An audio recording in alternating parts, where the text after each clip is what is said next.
So now let's look at how the United States responded to Soviet actions in Europe.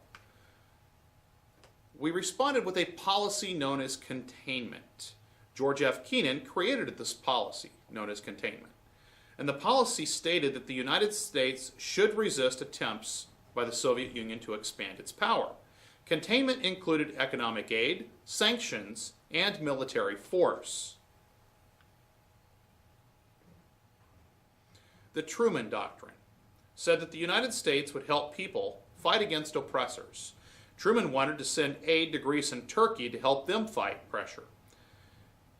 Congress agreed to send millions of dollars of aid to both Greece and Turkey.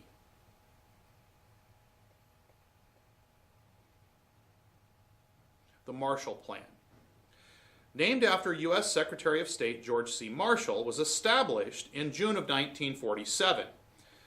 It provided substantial U.S. aid to any nation resisting communism. It impacted 16 nations, featured $12.5 billion in economic assistance, and it was considered to be a spectacular success.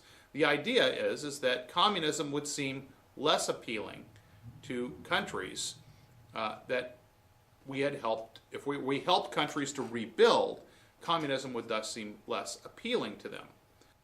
The crisis in Berlin.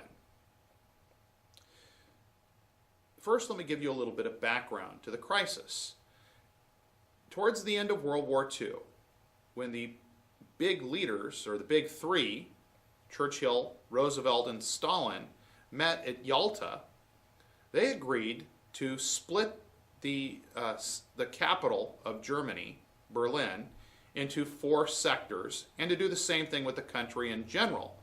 Germany itself would be divided into 4 sectors, and France would control a sector, Great Britain would control a sector, the United States would control a sector, and the Soviet Union would control a sector.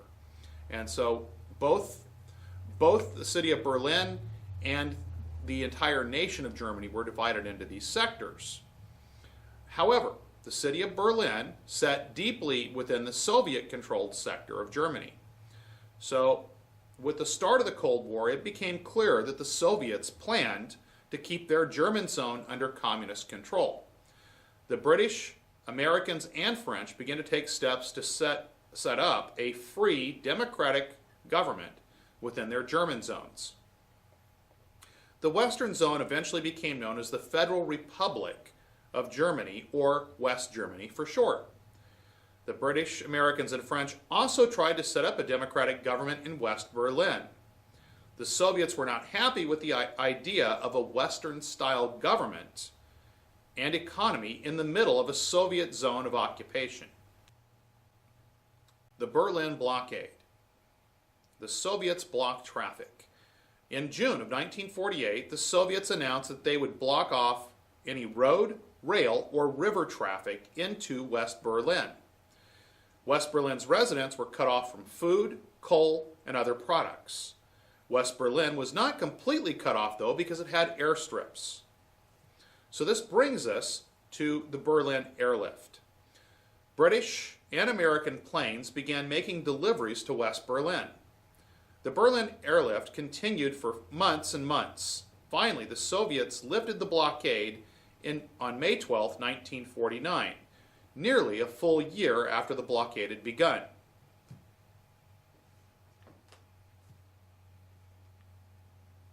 NATO. NATO was a military alliance created in 1949.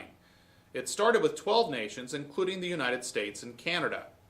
It was the strongest alliance in history, and it expanded to 15 members by 1955.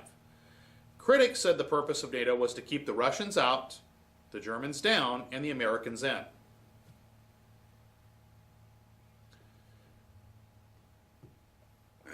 The Soviets responded to the creation of NATO with the Warsaw Pact in 1955.